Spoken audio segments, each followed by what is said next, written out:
Hier, nous avons abordé un petit peu le sujet par rapport à ce qu'est le mondialisme et la mondialisation. Je ne vais pas y revenir, j'espère que l'on a compris, c'est pas si compliqué. Et en fait, le but, c'est quoi? C'est de former un empire global, tout simplement. De former un empire global sans frontières.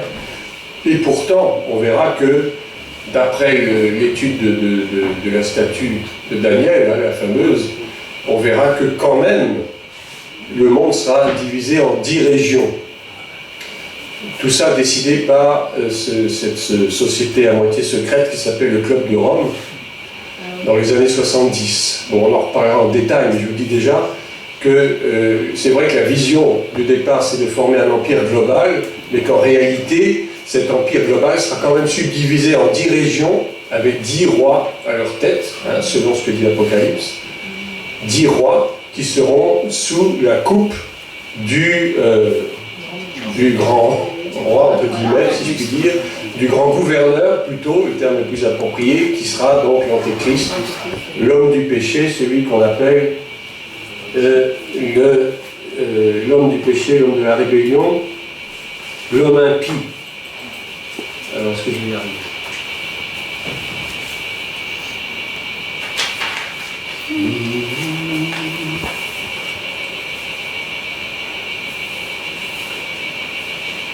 Je vais vous donner quelques citations déjà pour vous mettre un peu en appétit. Mais oui, des citations par rapport justement. Qu'est-ce que j'ai fait de mes lunettes? Ah, ça va. Par rapport à ce que va être ce que d'aucuns appellent le gouvernement mondial. Ben oui, j'ai un problème malveillant, mais je m'en fiche. Laissez-moi tranquille. C'est incroyable quand même.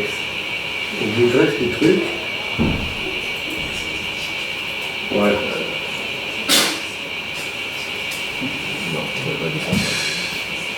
Non. Non, je ne veux pas. Ouais.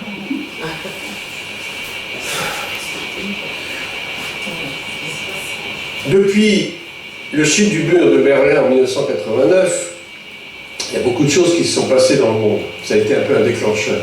Voilà. D'abord, il y a finalement la chute du communisme, il faut bien dire. Hein. L'URSS n'est plus l'URSS, mais est devenu en quelque sorte un grand empire, hein, subdivisé en régions, l'Ukraine, la Russie, etc. Mais le communisme a perdu beaucoup de sa puissance dans le monde. Et ce qu'on appelait autrefois la guerre froide, c'est-à-dire cette opposition latente entre les États-Unis et l'URSS, n'a plus cours véritablement. Hein, puisque depuis la chute du communisme, il n'y a plus cette guerre froide.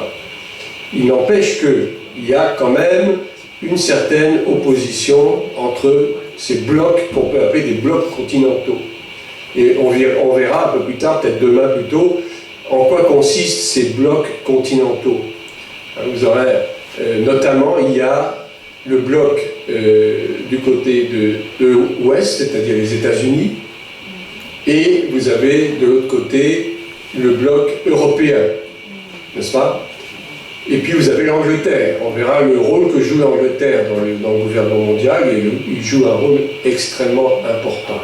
C'est un pays qui est, j'allais dire, à la tête du gouvernement mondial avec les États-Unis. Parce qu'on sait bien que les États-Unis, c'est une ancienne colonie britannique, hein, le Canada, etc., tous les dominions britanniques. Mais l'Angleterre est une superpuissance. Ça n'est qu'une île. On dirait oui, mais c'est une superpuissance. Et notamment, on verra le rôle important qui est joué par la famille d'Angleterre, la couronne d'Angleterre, qui joue un rôle très important parce qu'on sait très bien depuis fort longtemps que l'Angleterre est la patrie du satanisme. C'est la patrie, d'abord c'est là que, là je vais vous en parler où est née la première grande loge maçonnique, à Londres, en 1717. Et c'est de cette grande loge d'Angleterre que sont nées pratiquement toutes les loges européennes, et par là même toutes les loges internationales. Mais c'est l'Angleterre qui est au cœur du système, véritablement. Il y a ce qu'on appelle une oligarchie anglo-saxonne.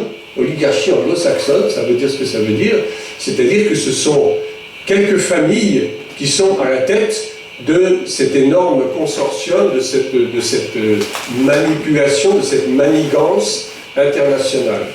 L'Angleterre joue un rôle de premier plan dans le gouvernement mondial. Voilà. Alors je n'ai pas dit que l'antéchrist viendra de l'Angleterre nécessairement, hein, je n'ai pas dit ça. Mais en tout cas, elle contribue très largement à l'émergence de ce nouvel ordre mondial, de ce gouvernement mondial. Donc depuis la chute du mur de Berlin en 1989, il y a eu une sorte d'accélération du processus du mondialisme, véritablement.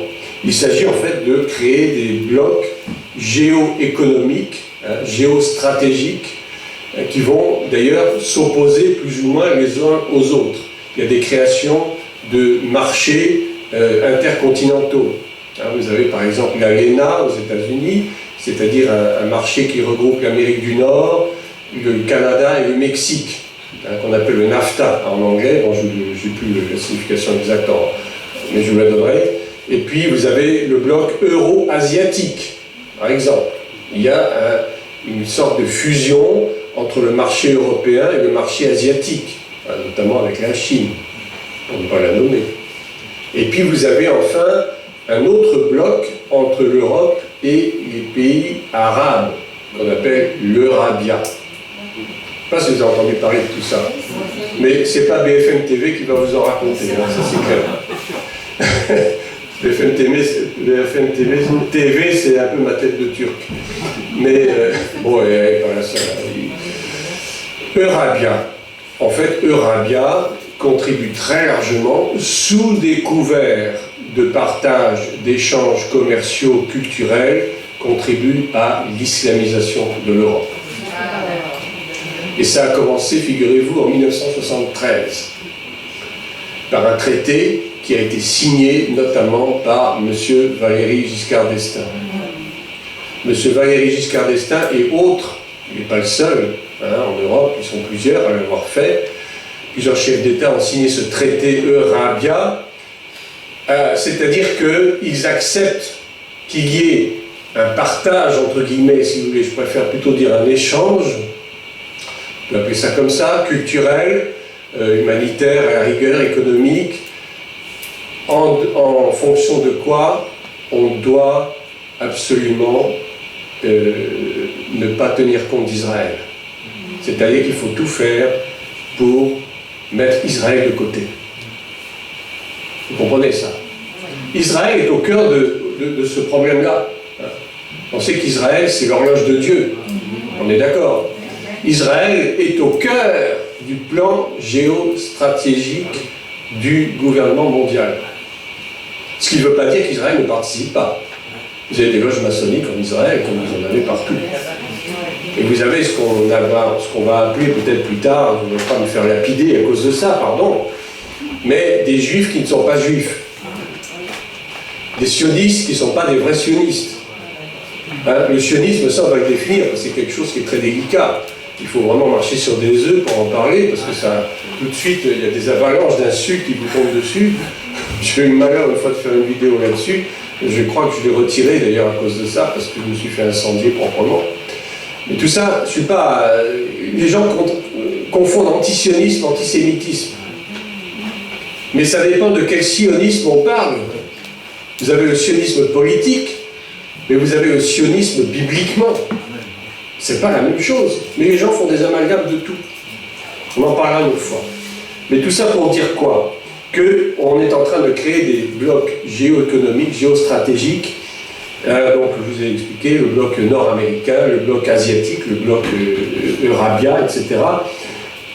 Tout ça dans le seul but de créer une gouvernance mondiale, parce qu'en créant des blocs, c'est plus facile d'avoir la même mise que sur des pays disséminés, n'est-ce pas?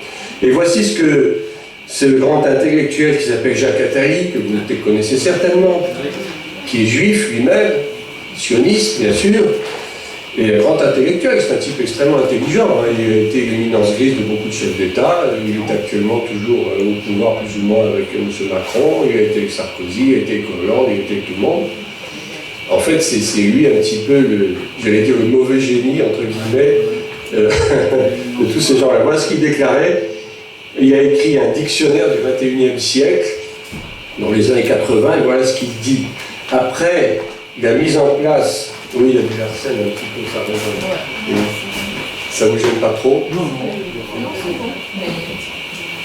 Donc pourquoi ça s'affiche pas ça?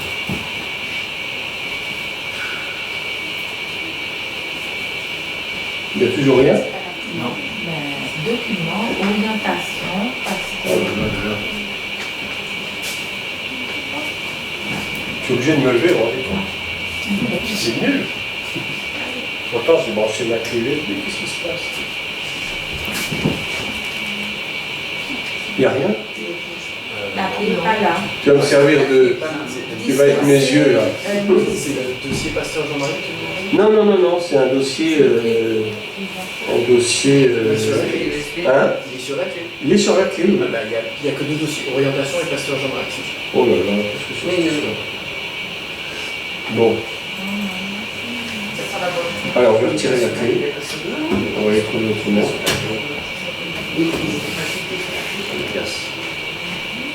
Non, mais il fallait qu'il bravo.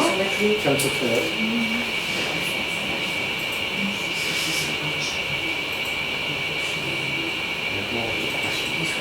Je hais la technique. Il n'y a rien toujours? Non, mais il faut cliquer sur la clé. Il faut remettre la clé. Mais je vais enlever la clé. Il faut la remettre. Il faut la remettre, il faut cliquer sur la clé. Mais je ne la vois pas sur l'écran. Elle est dans le navigateur. Il n'y a pas quelqu'un qui a un ordinateur qui marche. Il est là. Le MTC, voilà. Mais on n'a pas de problème. Anna, il faut cliquer dessus aussi. Ah, c'est un Est-ce que texte. c'est l'image Jean-Marie? Ah, voilà, ça y est. Ah, bah, dis donc. Parce que le bonheur, hein, ici. Bon. Ça va être intéressant. Qu'est-ce qu'il y a?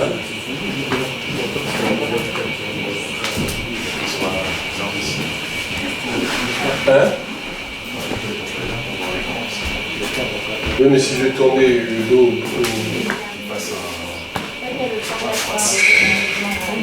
Bon, je vous ai fait un plan, vous voyez, le plan du séminaire, en gros, de quoi on va parler. Je ne suis pas sûr de pouvoir le respecter, absolument. Sans image, ça fait rien. Oui, c'est pas essentiel. Vous en fichez des images.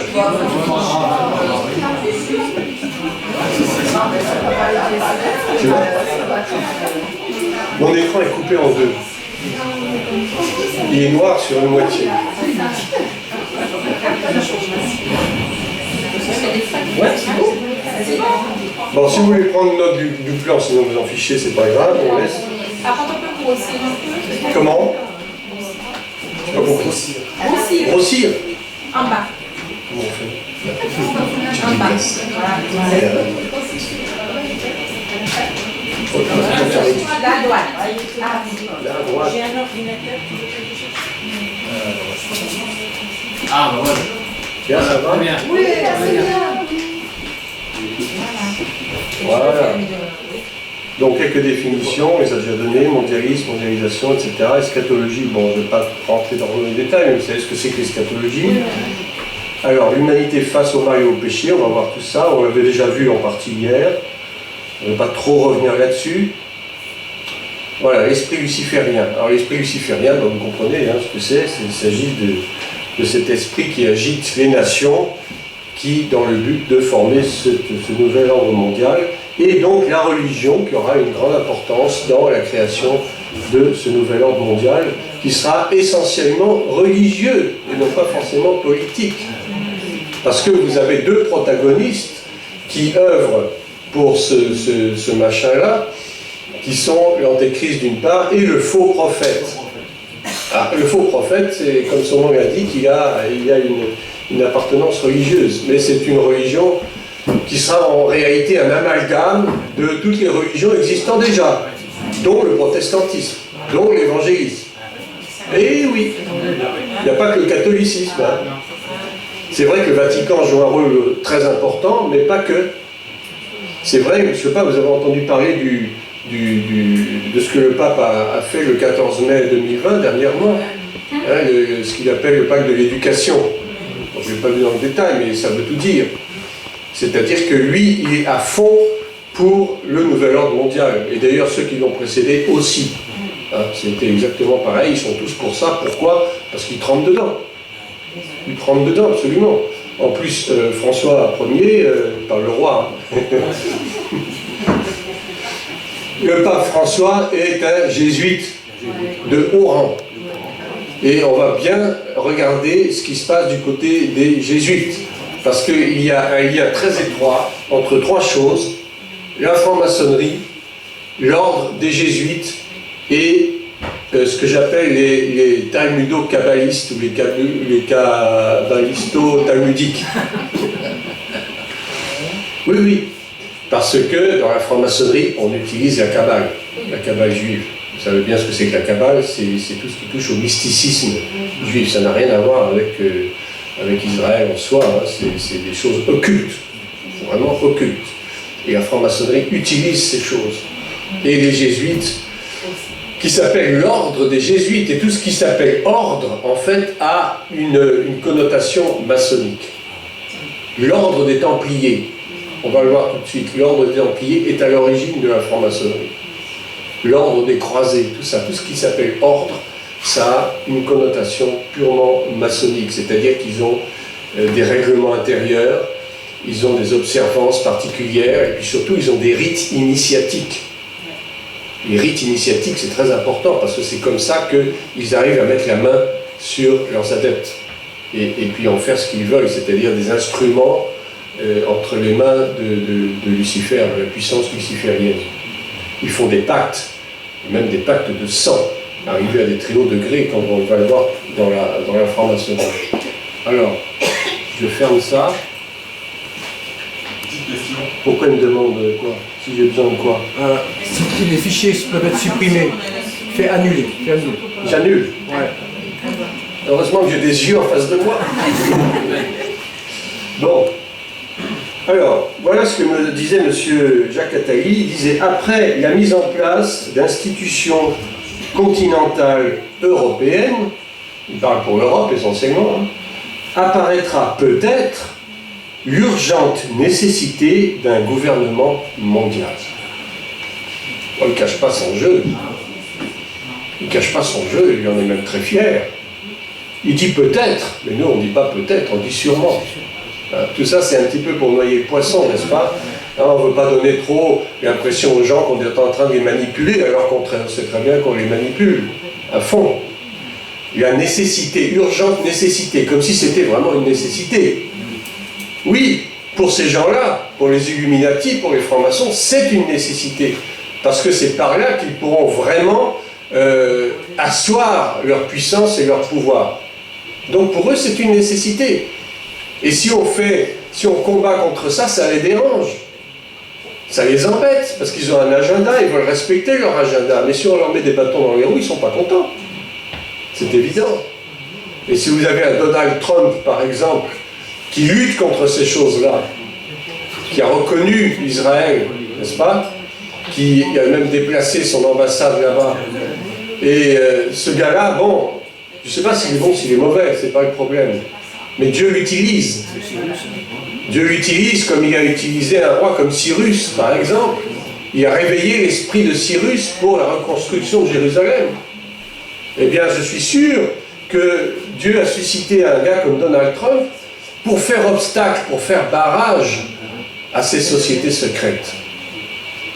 On dit les francs-maçons.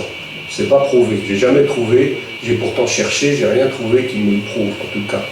Mais en tout cas, ce qui est certain, c'est qu'ils luttent contre Big Pharma, ils luttent contre toutes ces choses-là, parce qu'ils voient que ce n'est pas des bonnes choses. Mais nous, on fait quoi? Nous, on approuve tout ça, on accepte tout. Donc, on a aussi M. Sarkozy qui avait dit, en 2008, il avait dit « Il est temps de construire un nouvel ordre mondial politique, économique, social, assis sur de nouveaux principes et de nouvelles règles. Le nouvel ordre mondial, c'est autour des propositions de l'Europe qu'il se tiendra. Il ne faut pas que l'Europe soit la variable d'ajustement du nouvel ordre mondial. » Vous voyez, Sarkozy aussi, de toute façon, il fait partie de la clique, donc il sait très bien de quoi il parle, mais il le dit parce qu'on lui a dit de le dire. De lui-même, il ne le dirait pas, parce que tous ces gens-là sont manipulés. Il y a un gouvernement dans le gouvernement. Tout comme il y a une franc-maçonnerie dans la franc-maçonnerie. Je vais vous expliquer un petit peu en 3 mots ce que sont les sociétés secrètes, comment elles fonctionnent. Mais vous allez être stupéfait que finalement tout découle d'une seule. Donc Sarkozy aussi. Et puis après, il renchérit en disant on ira ensemble vers ce nouvel ordre mondial et personne, je dis bien personne, ne pourra s'y opposer. Vous vous rendez compte? Le culot. Mais si, nous on s'oppose. On s'oppose, mais on sait que ça aura lieu. Mais ça aura lieu quand Dieu l'aura décidé. Pas quand vous, M. Sarkozy, vous l'aurez décidé.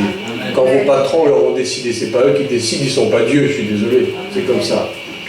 Auparavant, lors de la guerre du Golfe, il y avait eu le père Bush, hein, pas celui qui a fait écrouler les tours, hein, mais son papa, qui avait aussi parlé d'un nouvel ordre mondial avec des nouvelles règles, non pas les règles de la jungle, comme il disait, mais des règles qui seront bien établies pour la discipline, pour l'ordre, etc. À la suite de quoi a été voté ce qu'on appelle le Patriot Act, je ne sais pas si vous avez entendu parler, qui est une législation qui nie toute forme de liberté à l'individu, qui est chargé de désarmer l'Amérique. Hein, désarmer l'Amérique, vous savez que les Américains, ils ont le droit de port d'armes facilement, mais on va, petit à petit, on réquisitionne des armes. Pourquoi? Parce qu'elles doivent servir pour l'armée mondiale, celle qui sera chargée de faire régner l'ordre dans le monde entier lorsque ce nouvel ordre mondial sera véritablement en place. Je dirais, il est déjà en place. Il est déjà en place, avec l'ONU notamment. Il est déjà en place, mais le problème c'est qu'on ne le voit pas. On n'en a pas forcément conscience. Et beaucoup de chrétiens ne savent même pas tout ça. Et c'est ça qui est inquiétant. Qu'est-ce qui s'appelle? Ah, tu changes, c'est super. Donc, ce nouvel ordre mondial, il est... en fait, il ne date pas d'aujourd'hui. On verra qu'il date en fait du XVIIIe siècle déjà. Déjà, il y a eu cette pensée dans le cœur de certaines personnes. Et notamment dans celui qui est un peu le père, entre guillemets, des Illuminati, qui est un prêtre jésuite, un Allemand, il s'appelle Adam Weishaupt. Vous voulez que j'écrive les noms, t'as vu? Parce que j'ai donc bien parlé, c'est pas évident. Je vais l'écrire en gros. Ça va comme ça?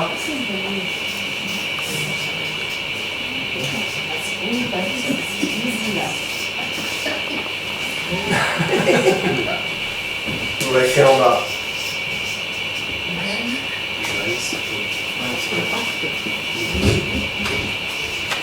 Voilà.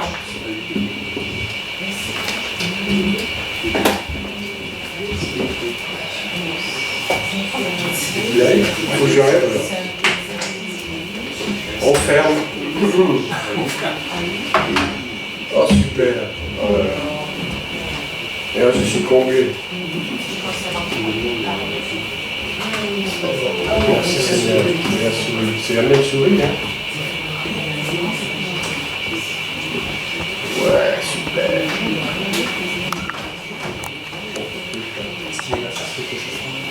D'accord.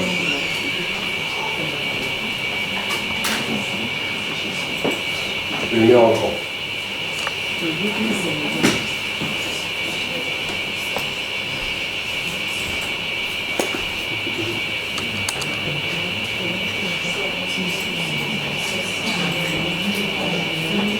Vous connaissez ça? Je fasse un peu des coques à l'âne, je suis désolé, mais bon, c'est les problèmes techniques qui font. Ou de l'âne au coq, comme vous voulez.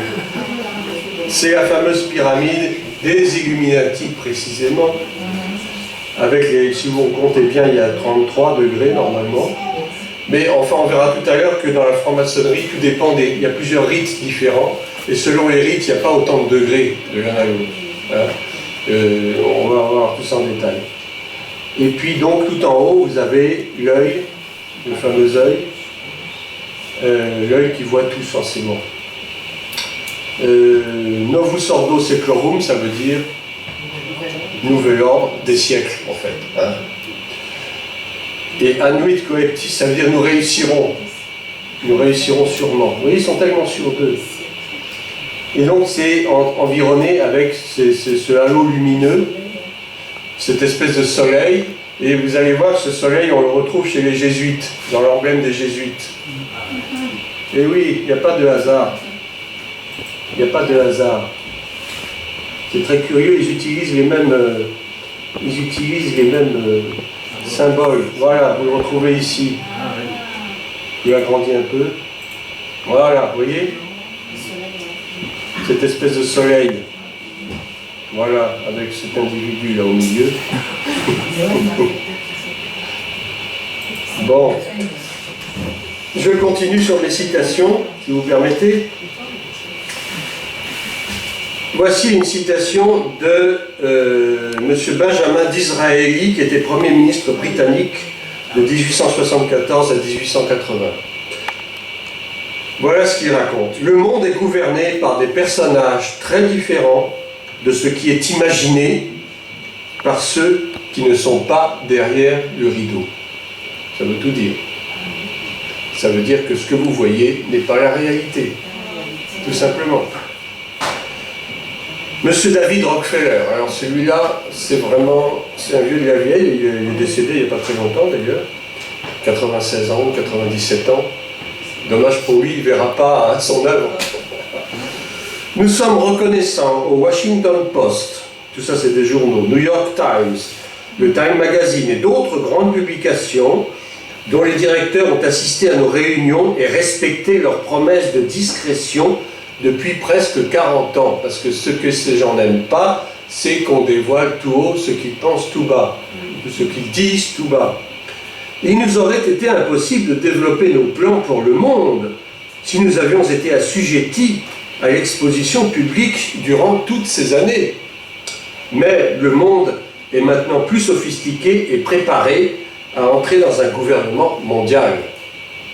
La souveraineté supranationale d'une élite intellectuelle et de banquiers mondiaux est assurément préférable à l'autodétermination nationale pratiquée dans les siècles passés. Ben voilà, on fait table rase du passé, on fait table rase des nationalismes, on fait table rase de l'autodétermination des peuples. C'est proprement scandaleux qu'une poignée d'hommes ont décidé d'éliminer tout ce qui peut toucher à chaque nation comme particularité culturelle, ethnique, etc. Ces gens-là se prennent pour Dieu. Ils veulent tout simplement recréer un monde à leur façon.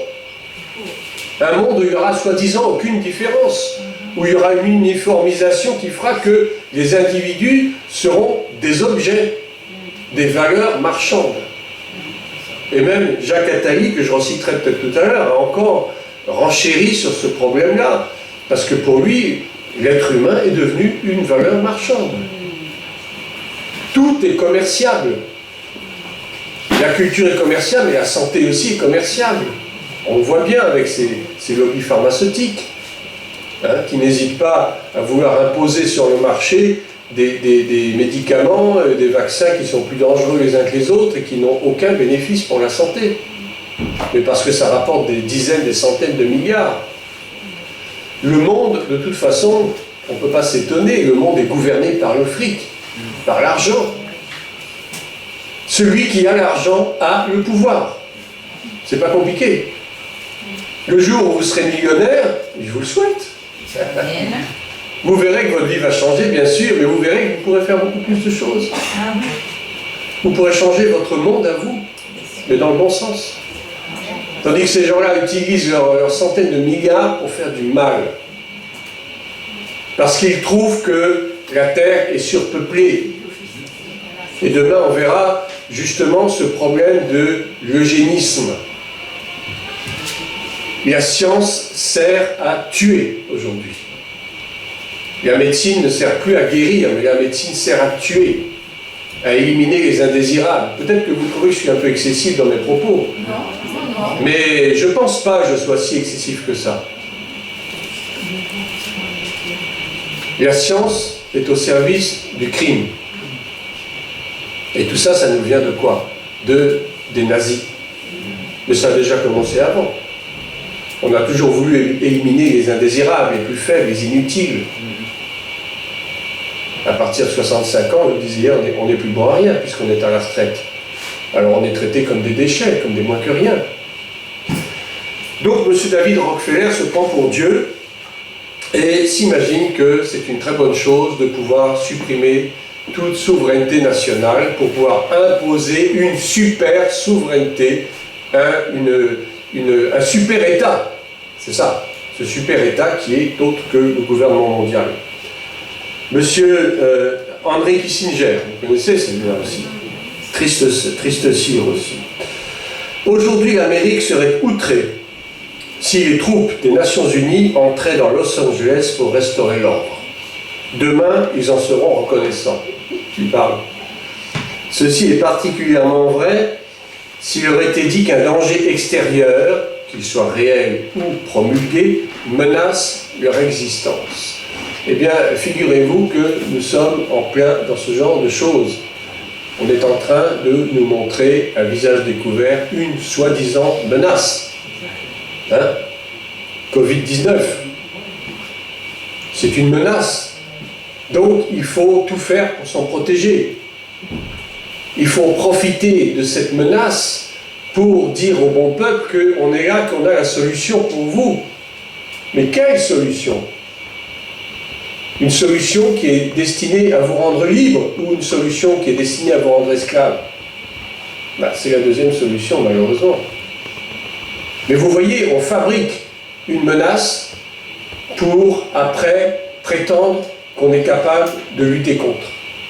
On crée un problème et après, on vient vous dire qu'on va résoudre le problème. C'est exactement le cas des guerres. C'était le cas des guerres depuis Napoléon, même avant.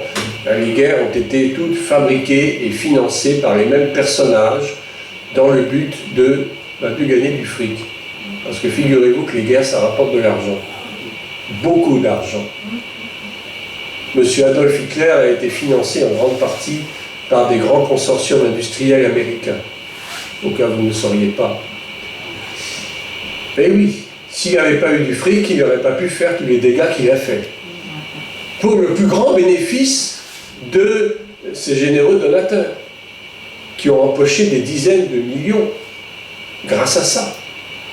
Quand vous réfléchissez un petit peu, vous vous dites, mais vraiment le monde est d'un sordide, mais pas croyable. Mais on vit dans quel monde? Mais la Bible nous dit, le monde entier est sous la domination du malin. Mais nous, nous sommes de Dieu. Mais nous, nous sommes de Dieu. Nous ne devons pas marcher comme le monde marche. Nous ne devons pas penser comme le monde pense. Le monde pense à l'envers. Nous, nous pensons selon la parole de Dieu. Amen.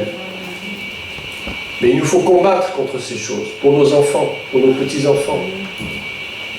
Je vous l'ai dit, les choses arriveront forcément, mais au temps marqué.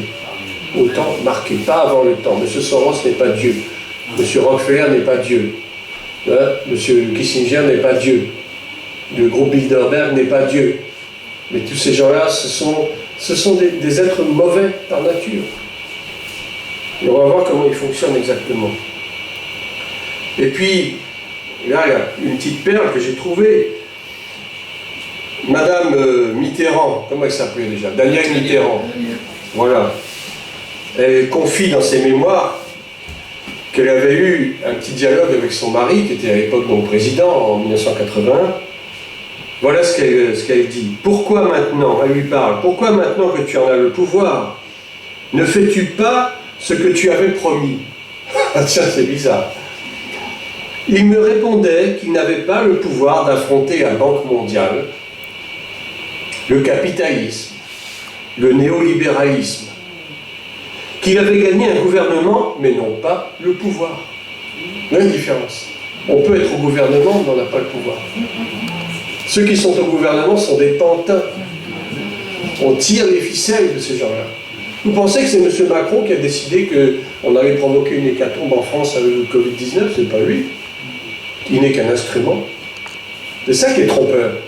On dit le gouvernement. Oui, d'accord, le gouvernement, mais le gouvernement, il y a un super gouvernement au-dessus de lui. Vous avez Bruxelles, certes, mais encore au-dessus. C'est pas non plus le Parlement européen qui décide. Hein. Le Parlement européen est lui-même aux ordres. Il y a toute une hiérarchie dans le mal. Le grand chef, on le connaît. Je continue. Il avait gagné un gouvernement, mais non pas le pouvoir. J'appris ainsi qu'être le gouvernement, être président, ne sert pas à grand-chose. On s'en serait douté. Dans ces sociétés sujettes, soumises au capitalisme. Parce qu'on aura beau dire, mais socialisme, communisme et capitalisme, c'est la même chose. Marxisme, tout ça, c'est des doctrines. Mais en réalité, quoi? Le but du jeu, c'est de gagner le plus de fric possible. Sauf que le marxisme est une doctrine qui sert à appauvrir encore plus les pauvres pour enrichir encore plus les riches. Le communisme aussi. Vous pensez que tous ces gens qui étaient au Kremlin, hein, du temps de tous ces gens qui ont précédé, comment il s'appelait? Staline. Hein? Staline. Le communisme, Staline. Staline, mais après. Jusqu'à Khrouchtchev, jusqu'à tous ces gens-là. Mais vous pensez que ces gens étaient pauvres? Mais jamais de la vie. Ils étaient tous multimillionnaires. Mais pendant ce temps-là, le peuple crevait de faim. Et continue d'ailleurs. Bon, avec M. Poutine, c'est un peu mieux. Lui aussi, il veut un gouvernement mondial, mais d'une autre façon un petit peu. Bon, je ne sais pas que je l'encense, hein. Mais bon. Il n'empêche que l'ex-URSS a toujours un niveau de vie relativement bas. Relativement bas, parce que ces gens se sont considérablement enrichis sur le dos du peuple. Et ça a fait un mal fou. Et ils ont beaucoup de mal à se relever de tout ça. J'ai vécu l'expérience directement durant 14 ans. Ah, c'est François Mitterrand qui parle. En France, on élit, et les élus font des lois qu'ils n'ont jamais proposées et dont nous n'avons jamais voulu. Vous vous rendez compte de l'énormité de la chose? Ils ne veulent pas les lois, mais on leur impose de les faire voter. Même s'il n'y a que 25 députés dans le Parlement, comme il y a eu récemment pour l'histoire de la loi sur la bioéthique.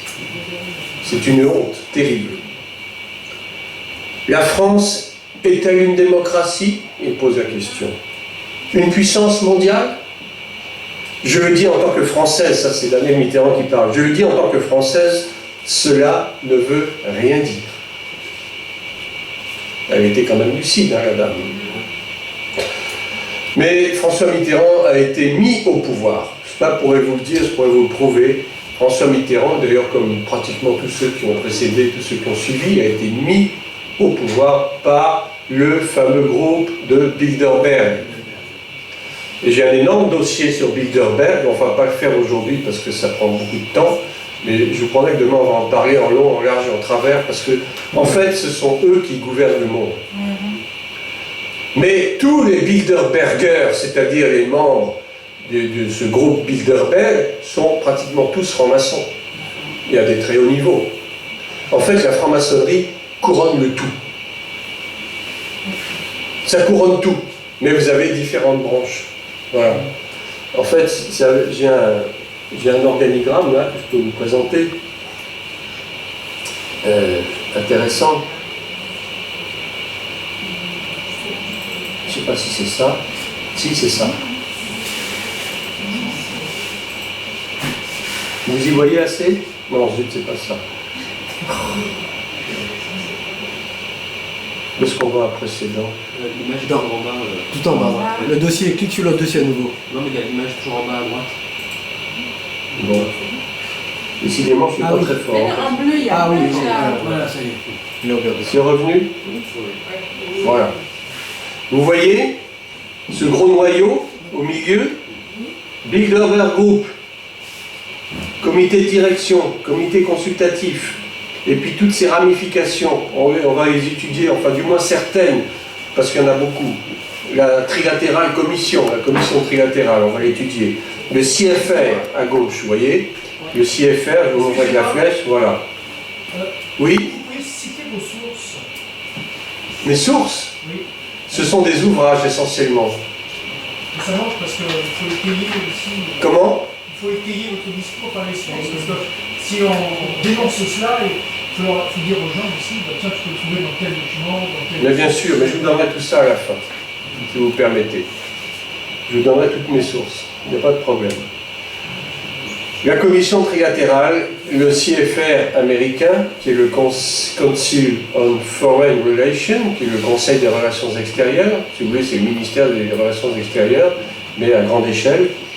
Vous avez le Club de Rome, et puis le World Economic Forum de Davos, n'est-ce pas, l'OMC, Office mondial du commerce, le FMI, bien sûr, la Banque mondiale, etc., bien sûr l'ONU, et puis vous avez également des services secrets, la CIA, hein, le NSA, le FBI, et puis les différents instituts qu'on appelle des think tanks, des réservoirs de pensée, des réservoirs de réflexion, qui ne sont pas vraiment des sociétés secrètes. Vous savez que par exemple en France, il y en a une qui s'appelle Le Siècle, qui est une société de pensée qui est réservée à une certaine élite, évidemment, à laquelle appartiennent beaucoup de journalistes, de politiciens, de tous bords, etc. Et ces gens-là, en fait, ils sont plus ou moins en relation avec les grands organismes comme Bilderberg, etc. Hein. Mais ils sont un visage un petit peu moins découvert que les autres, c'est tout. Voilà. Donc, ces gens sont conscients, totalement conscients de ce qui se passe dans ce monde. Alors, qu'est-ce que c'est qu'une société secrète? On va revenir un petit peu sur comment ça fonctionne. Les sociétés secrètes, en fait, bon, comme leur nom l'indique, ce sont des groupements de personnes qui travaillent à visage couvert, bien entendu. Et si elles travaillent à visage couvert, c'est qu'elles ont des raisons de le faire. Et ces raisons, elles ne sont pas forcément très avouables. Parce que, évidemment, ils ne veulent pas que le grand public soit au courant de tout ce qu'ils sont en train de tramer dans l'ombre. Parce que ce qu'ils font, effectivement, c'est quoi? C'est des programmations de destruction, c'est des programmations d'édification d'un ordre qui viennent d'eux-mêmes, n'est-ce pas? Alors, c'est une élite secrète qui se réunit donc dans des groupes, dans des sociétés, à visage caché. Et évidemment, vous n'entendrez jamais parler de ça dans les journaux qu'on dit alignés, les journaux mainstream, hein, les médias, etc., qui sont pour la plupart aux ordres des gouvernements, n'est-ce pas? Mais vous avez des revues, des magazines, des journaux qui sont moins alignés, hein, et qui en parlent un peu plus volontiers. Mais cela, il faut vraiment les chercher. C'est pas évident. Et vous avez des ouvrages sérieux auxquels je me réfère souvent, je vous les citerai puisque vous le demandez, des ouvrages qui sont très bien documentés par des gens qui sont des gens d'un très haut niveau intellectuellement et qui connaissent parfaitement les rouages de ces choses-là. Comme Mediapart. Pardon? Comme Mediapart. Il y a Mediapart. Mais Mediapart, bon, il n'y a pas toujours que des bonnes choses non plus. Mais oui, des journaux de cet acabit-là, vous voyez, des gens qui sont vraiment indépendants intellectuellement et qui ont leurs propres sources. Il y a Wikileaks à un moment, qui a fait couler beaucoup d'encre, hein, qui dévoilait des dossiers réputés classifiés, n'est-ce pas? Et donc ça a causé pas mal d'ennuis à leur patron. Mais enfin, des choses comme ça, ça existe. Ça existe, mais il faut les chercher. Il faut les chercher, ça ne coule pas de source, vous n'allez pas les trouver en ouvrant votre ordinateur comme ça. En fait, on peut concrètement diviser les sociétés secrètes en 3 niveaux. En 3 niveaux différents.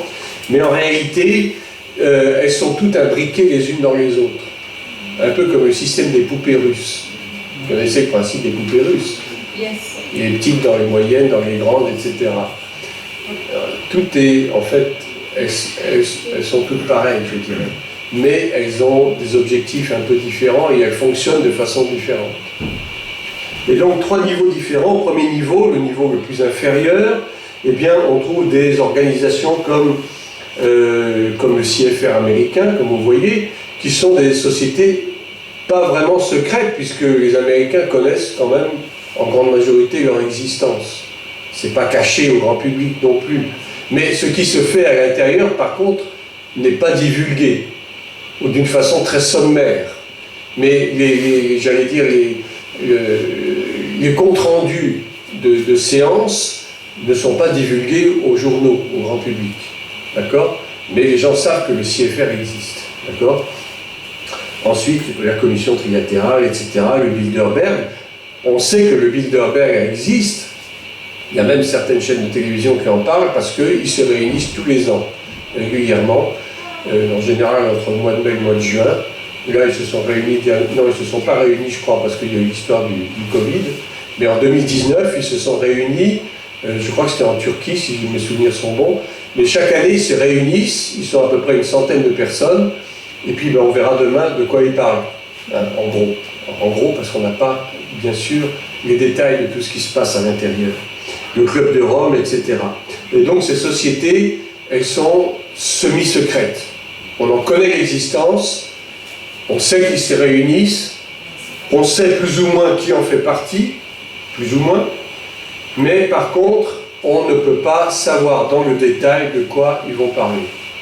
Voilà, c'est pour ça qu'on les appelle semi-secrètes. Ensuite, vous avez des sociétés qui sont, j'allais dire, secrètes, qui sont plus secrètes, comme la franc-maçonnerie par exemple, qui est une société secrète. Alors elle s'en défend, elle dit non, on est discret, mais on n'est pas secret. Si, ils sont secrets, parce qu'à partir d'un certain niveau, il n'y a rien qui filtre. Il n'y a absolument rien qui filtre.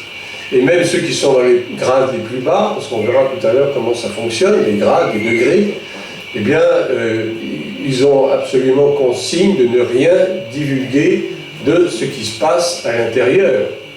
Quand ils ont des réunions, ce qu'ils appellent des tenues, quand ils planchent, littéralement, ça s'appelle des planches, c'est-à-dire des sujets de réflexion sur lesquels ils doivent discuter pendant parfois des heures et des heures, et en général, de ces planches sortent des lois qui sont imposées au gouvernement, ou des décrets, ou des propositions de loi. Mais ce sont des propositions de loi qui sont très appuyées, de sorte que le gouvernement est presque obligé de s'y soumettre.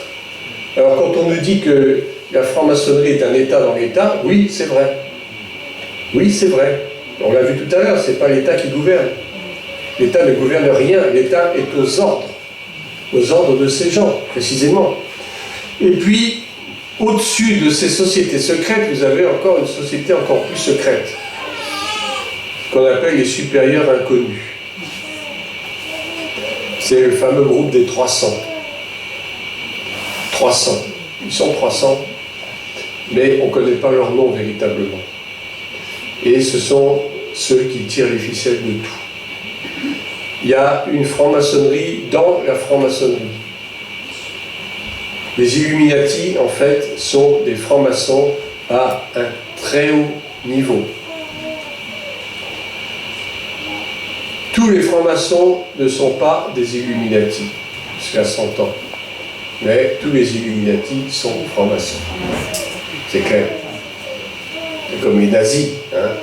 Tous les Allemands n'étaient pas nazis, bien sûr, mais tous les nazis étaient allemands. Et il y avait même des nazis français aussi. Ça, c'est un autre problème. Donc, les Illuminati, et maintenant on va un peu se pencher sur cette question-là. Les Illuminati, eh bien, ce sont ceux qui tiennent le haut du pavé. C'est l'élite secrète, ultra secrète.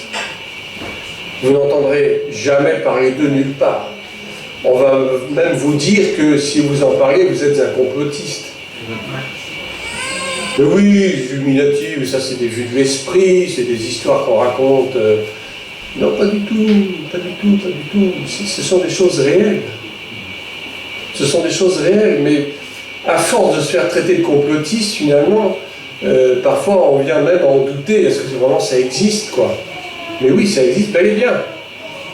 Mais il faut le savoir. Il faut le savoir. Et donc ces gens-là, qui sont-ils? Alors, Illuminati, c'est un terme qui veut dire les illuminés, ceux qui ont reçu, soi-disant, la lumière. Mais on va bien considérer que cette lumière est une fausse lumière. C'est une lumière ô combien ténébreuse. L'illuminisme, en fait, c'est une doctrine de pensée qui a pris jour depuis assez longtemps, finalement, dès le 14e, 15e siècle. il y a eu une branche d'illuminés en Espagne, notamment. On les appelle les Alumbrados. C'est une secte, c'était déjà une secte à l'époque, au XVe siècle, je crois, si je ne m'abuse. Et vous avez une autre branche qui a pris naissance un peu plus tard en Allemagne, en Bavière notamment, avec à sa tête un jésuite, donc celui-ci. Voilà. Et donc ces illuminés, en fait, leur but, c'est de quoi? Eh bien, c'est justement de travailler à l'émergence d'un gouvernement mondial, déjà à l'époque. Ils voulaient déjà se partager le monde, comme un gâteau. Parce qu'ils s'imaginaient que, du fait de leur haute connaissance, de leur haute position dans la société, ils étaient en droit d'espérer que le monde puisse un jour leur appartenir, d'une certaine façon. Et donc ils avaient déjà des pensées de diviser le monde en différentes parties qu'ils pourraient diriger à leur guise.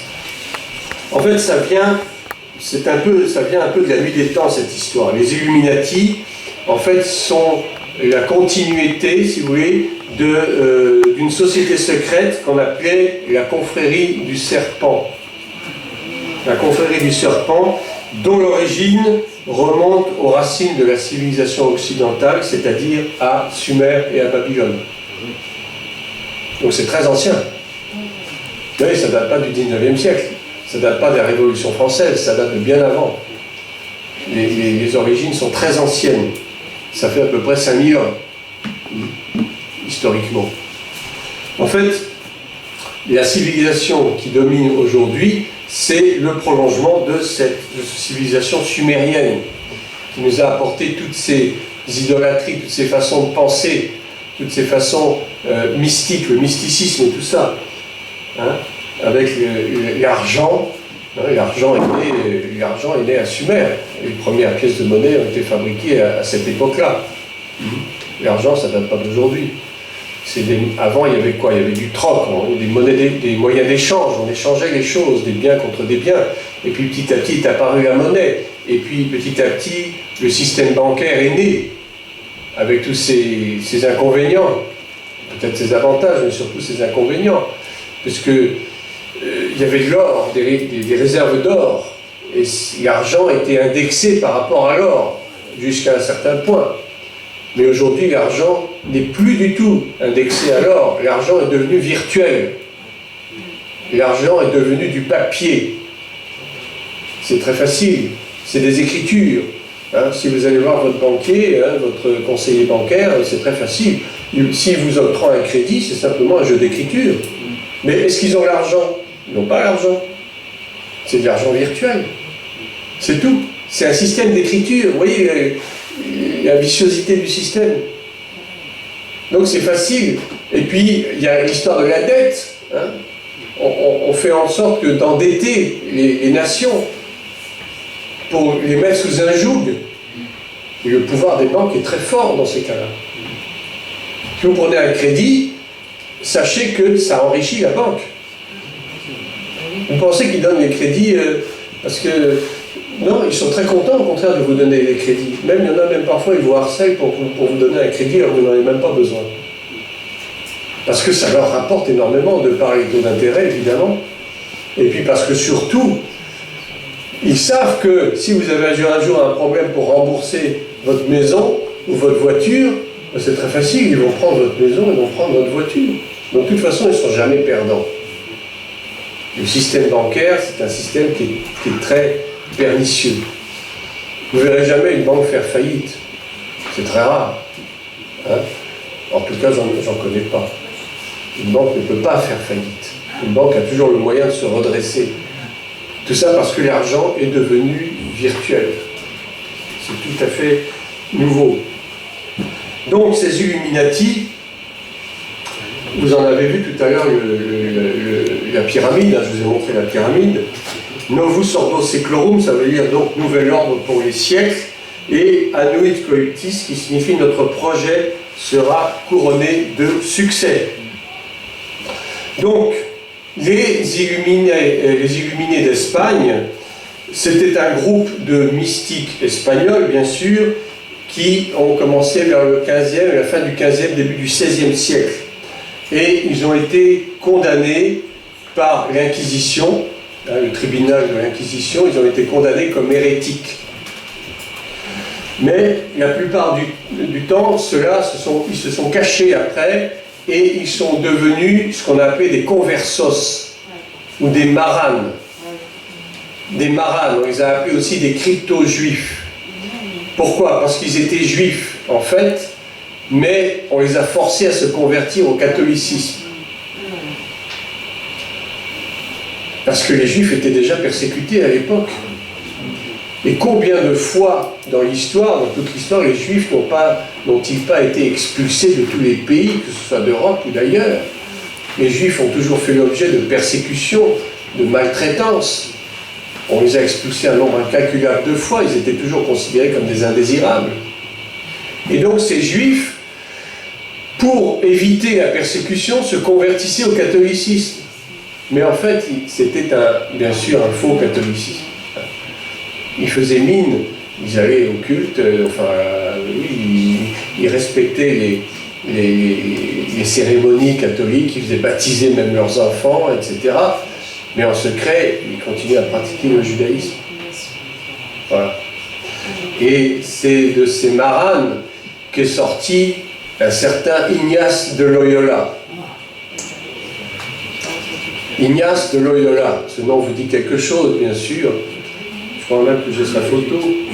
La photo, si on peut dire. Je ne sais pas si c'est celle-là. Non, c'est pas ça. Non plus. Ça sont des jésuites aussi. Non, c'est pas celui-là non plus. On va y arriver. Non. Alors c'est celui d'avant. Non, je ne l'ai pas, c'est pas grave. Dommage. Enfin bref. Ce Ignace de Loyola était un marane. Un marane. Et c'est lui qui est donc à l'origine, puisqu'il s'est converti tardivement au catholicisme, et il a créé donc l'ordre des Jésuites sous le règne du pape Paul III. Et on verra très bien demain en détail ce que cet ordre des Jésuites a comme influence dans le monde, politiquement, économiquement, socialement. L'ordre des Jésuites agit aussi dans les services secrets. Vous avez beaucoup dans les services secrets, notamment américains, d'anciens jésuites. Parce que les jésuites, c'est un ordre religieux, c'est vrai, ils se donnent l'apparence d'être religieux. Mais ceux qui sont d'un haut niveau, je ne parle pas des jésuites de base, qui sont des prêtres tout à fait honorables, hein, pas du tout. Vous avez des écoles jésuites dans le monde entier, en France. M. Macron lui-même a été formé dans une école jésuite. Hein. Mais à un très haut niveau, parce qu'on va voir qu'il y a aussi des grades, comme dans la franc-maçonnerie, il y a un lien entre les deux, eh bien à un très haut niveau, les jésuites font une sorte d'allégeance. Et ils font un serment, ils prononcent un serment qui les engage jusqu'à la mort. Et ce serment, c'est de s'infiltrer dans le monde entier et de chasser ce qu'ils appellent les hérétiques, c'est-à-dire ceux qui ne font pas partie intégrante de l'Église catholique romaine. Et les jésuites, en fait, c'est le bras armé du Vatican, quelque part. Ils sont chargés de chasser les hérétiques, enfin, du moins ceux qu'ils appellent les hérétiques, c'est-à-dire essentiellement les chrétiens non catholiques, et puis les autres, et puis les juifs aussi. Et ils s'infiltrent dans les gouvernements. Vous avez certainement un gouvernement des anciens jésuites, ou peut-être des jésuites qui le sont toujours. Et seulement, ils n'ont pas l'apparence, puisqu'ils ne pratiquent pas leur prêtrise, en fait. Ils sont presque comme un ordre séculier, c'est-à-dire qu'ils se fondent dans le monde, dans la masse. Ils disent qu'ils se font païens avec les païens, ils se font chrétiens avec les chrétiens, ils se font juifs avec les juifs, ils se font chinois avec les chinois. C'est-à-dire qu'ils sont comme des caméléons, ils prennent la couleur du milieu où ils se trouvent. C'est très subtil. Et parmi les officiers nazis de Hitler, il y en avait qui étaient des anciens jésuites. Donc vous voyez comment la perversité peut s'accomplir dans tous les niveaux. Donc ces illuminés espagnols, les Alumbrados, ont donné naissance à ce fameux Ignace de Loyola. Je ne sais pas quelle heure. Vous voulez qu'on fasse une pause peut-être? Vous voulez pas une petite pause? Bon. Oh, excuse-moi. Nous avons donc la branche des illuminés de Bavière, qui ont été fondés le 1er mai 1776 par donc ce jésuite Adam Weishaupt, qui était un théologien d'un certain haut niveau. Il était professeur de droit canon à l'université d'Ingolstadt en Bavière. D'ailleurs, si vous allez un jour à Ingolstadt, il y a sa maison.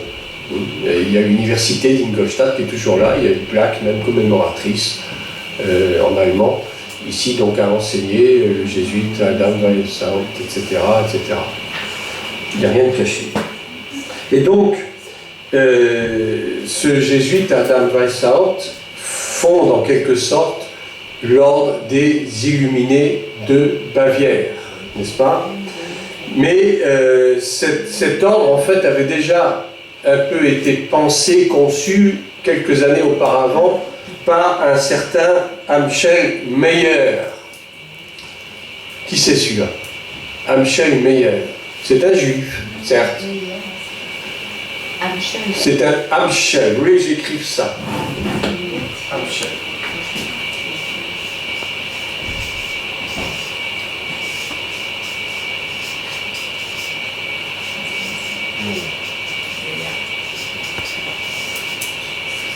Il prendra un autre nom un peu plus tard. En fait, cet Amschel Meyer était un banquier. En fait, c'était un prêteur juif, mais un usurier, ce qu'on appelle un usurier. Il prêtait de l'argent avec les prêts à gage, si vous voulez. Hein. Et il y avait une boutique à Ingolstadt, qui portait sur sa porte, sur laquelle était affiché un grand écusson rouge. Un blason rouge. Et blason rouge, en allemand, ça se dit Rothschild. Ça veut dire écusson ou blason. Et Rothschild, vous avez compris, après, il a pris ce nom. Il s'est appelé Rothschild. Et il est l'ancêtre de toute la famille Rothschild jusqu'à aujourd'hui. Tous descendent de cet Amschel Meyer qui est devenu Amschel Rothschild, un prêteur à gage. Et en fait, ce monsieur, il avait des velléités grandioses de pouvoir dominer le monde par l'argent. Hein? Il était usurier, donc l'argent l'intéressait, il aimait l'argent. Et il a donné naissance à 5 enfants, 5 garçons d'ailleurs, qui sont devenus aussi, qui ont donné naissance eux-mêmes à des enfants, qui sont devenus toute la dynastie Rothschild jusqu'à aujourd'hui. Et actuellement, vous avez encore des Rothschild vivants, hein, bien sûr, puisque la banque Edmond Rothschild existe toujours, puisque c'est là-bas que M. Georges Pompidou a travaillé pendant quelques années avant de devenir président de la République. Et puis M. Emmanuel Macron aussi a travaillé à la banque Rothschild. Il y a beaucoup de gens qui travaillent à la banque Rothschild. Vous avez également la banque Lazare Frères, qui est dépendante de la banque Rothschild. Mais toutes ces banques-là, elles dépendent de qui? Elles dépendent de la Banque d'Angleterre. La Banque d'Angleterre, en fait, est la mère de toutes les banques européennes. On a vu tout à l'heure l'importance de l'Angleterre dans le nouvel ordre mondial, déjà par l'argent. La Banque de France dépend de la Banque d'Angleterre. La Banque de France n'a plus aucune autonomie. Terminée, depuis 1973. Et toutes les grandes banques nationales d'Europe, la Deutsche Bank, etc., enfin, Banque de Belgique, je ne sais pas comment elle s'appelle, mais toutes ces banques dépendent de la Banque d'Angleterre, de la City de Londres. La City de Londres gouverne toute la finance internationale et pratiquement européenne. La City de Londres. Et la City de Londres joue un rôle prépondérant dans l'établissement du gouvernement mondial. C'est là-bas que sont tous les grands consortiums financiers les consortiums d'assurance, enfin tout ce qui touche à la finance est centralisé à la City de Londres. Ben oui, il y a des choses qu'il faut connaître, hein, c'est évident. Donc, pour reprendre ma petite histoire de Adam Weishaupt, il se fait initier franc-maçon en 1777. Rien n'arrive par hasard. Et voilà ce qu'il déclare: une grande partie de notre force réside dans le secret. Ça, on le savait déjà. Les loges de la maçonnerie sont le voile le plus commode pour dissimuler nos buts élevés. Vous voyez comme ils sont d'une arrogance incroyable. Les plus grandes figures d'ailleurs ensuite de l'état-major de la Révolution française, que nous connaissons, de 1789 jusqu'à 1794 en gros, étaient pratiquement tous francs-maçons. Que ce soit les Jacobins, que ce soit les Montagnards, Danton, Robespierre étaient francs-maçons, Saint-Just, Proudhon, tous ces gens-là étaient francs-maçons.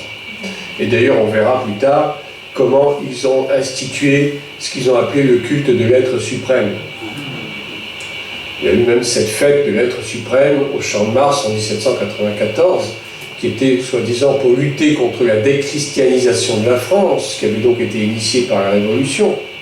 Mais ce culte à l'être suprême, en fait, ça vient de la franc-maçonnerie, le grand architecte de l'univers, ou le culte de l'être suprême, c'est la même chose.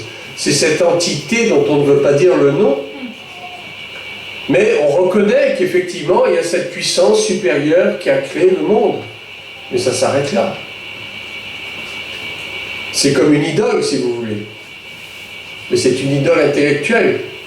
En fait, ils ne vouent aucune adoration véritablement à cet être. Mais ils en parlent comme étant un être qui effectivement, ils reconnaissent que le monde a été créé par cette entité supérieure, mais ils ne veulent pas le nommer. Et en tout cas, ils ne veulent surtout pas entendre parler de Jésus-Christ de Nazareth. Là, c'est clair. Ça, c'est absolument hors de question. Et quand on va parler de la franc-maçonnerie dans quelques minutes, vous allez voir, il y a la franc-maçonnerie qui est complètement athée, où il est absolument défendu de parler de la Bible, de parler de Dieu, etc. Vous avez aussi une franc-maçonnerie qu'on appelle déiste. Et cette franc-maçonnerie déiste, elle croit en une divinité. Une divinité. C'est pas Dieu, hein. C'est pas Adonai, c'est pas Elohim. C'est une divinité. Et en réalité, ils adorent qui? Lucifer. Leur divinité, c'est Lucifer. Mais si vous leur dites ça, ils vont vous regarder avec des yeux ronds en disant « mais ça va pas chez nous ». Pas du tout. Parfois même, ils ne se rendent même pas compte de ça. Seuls ceux qui sont dans les très hauts niveaux, les 33e degrés et plus, ont fait allégeance à Lucifer. Mais ceux qui sont dans les petits niveaux, là, compagnons, apprentis, compagnons, maîtres, les 3 premiers degrés, ils ne savent rien de tout ça. Ils ont même le droit, même dans certaines loges, de dire qu'ils croient en Dieu, qu'ils sont chrétiens, même à la limite. Vous avez bon nombre d'ecclésiastiques religieux, donc catholiques ou même protestants, qui font partie de loges maçonniques. Vous avez des évêques et des cardinaux qui sont francs-maçons. Mais est-ce qu'ils changent à un moment donné? Moi, excuse-moi, c'est peut-être pas le moment, mais est-ce qu'à un moment donné, alors ils commencent à parler de Jésus-Christ de Nazareth, on va dire, puis à un moment donné, paf, ils finissent par adorer Lucifer. C'est curieux, c'est de... Comme les jésuites, on sait pas... C'est pas curieux, c'est qu'en réalité, ils n'ont jamais cru à Jésus-Christ de Nazareth. C'est juste un nom. Comme les... Alors, ce qui veut dire les jésuites, c'est peut-être pareil, en fait, on va dire. C'est pareil. C'est exactement pareil. Ils croient en Dieu. Mais allez dire à un jésuite que Jésus-Christ est Dieu, il va vous regarder avec des yeux ronds. Et parler du Saint-Esprit, alors là... Mais ils ne savent même pas ce que c'est que le Saint-Esprit. Mais malheureusement, c'est ça qui fait que beaucoup de croyants sont induits en erreur terriblement avec ces choses-là. Ils ne peuvent pas croire que Jésus-Christ est Dieu, sinon ils n'accepteraient pas toutes ces fausses doctrines lucifériennes. Ils ne peuvent pas.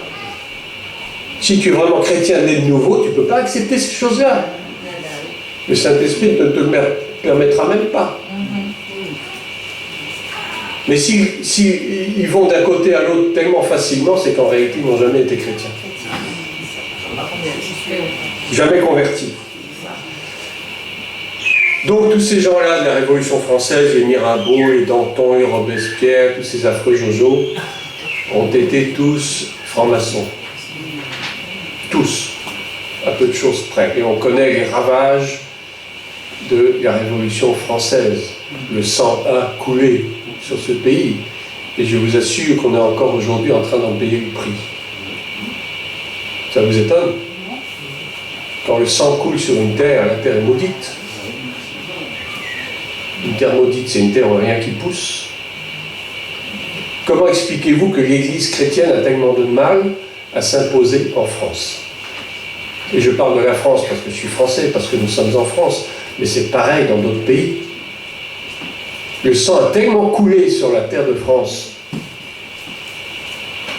il n'y a rien qui pousse. Et la France tue les prophètes. Jésus s'est lamenté sur Jérusalem. Jérusalem, Jérusalem, toi qui tues les prophètes. Mais il pourrait dire la même chose de la France, de Paris. Paris, Paris, toi qui tues les prophètes. Oui, on tue les prophètes en France. La terre est maudite. Et Dieu juge. Il y en a qui ne veulent pas entendre parler du jugement de Dieu, mais Dieu juge. Dieu est bon, oui d'accord, Dieu est bon. Mais Dieu est tellement bon qu'il est aussi très juste.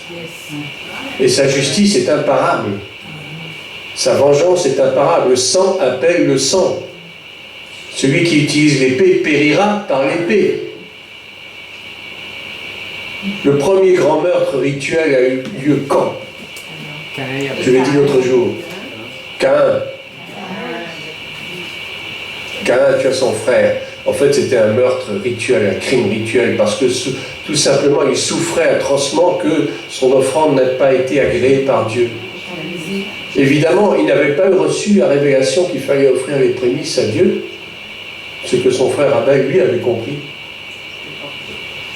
Mais le cœur de Caïn était mauvais au point que son offrande n'a pas pu être agréée par Dieu. Et de jalousie, de méchanceté, il a tué son frère. Premier meurtre rituel. Meurtre rituel aussi à la Révolution française.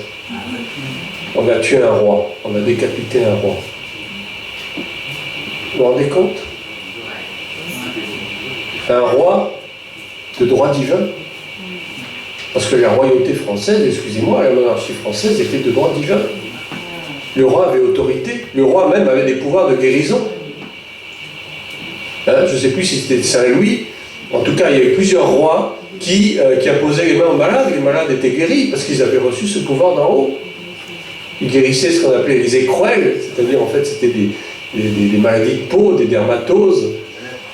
Et beaucoup de malades ont été guéris parce que le roi imposait les mains. Le roi avait un pouvoir surnaturel. Louis XVI était un roi chrétien. Il a été décapité. Son sang a coulé sur la nation. Aujourd'hui encore, on en paye le prix. La franc-maçonnerie s'est lentement, mais sûrement, graduellement infiltrée dans la France. Depuis la Troisième République, la franc-maçonnerie règne sur le pays. Depuis la Troisième République. Et tout ça nous vient de la Révolution 1789. Et puis, chaque année, au 14 juillet, alors on sort, on va au bal, on fête, on fait des feux d'artifice, mais vous êtes fous. Vous fêtez quoi? Vous fêtez la mort? Vous fêtez la malédiction? 14 juillet. C'est affreux, hein? Je ne sais pas si un jour les gens comprendront. Je ne sais pas. Peut-être que vous pourrez leur expliquer de ne pas fêter le 14 juillet. C'est une ignominie de fêter des... Je ne sais pas combien de personnes décapitées il y a eu. Je n'ai pas fait le recensement. Combien? Pas plus que ça?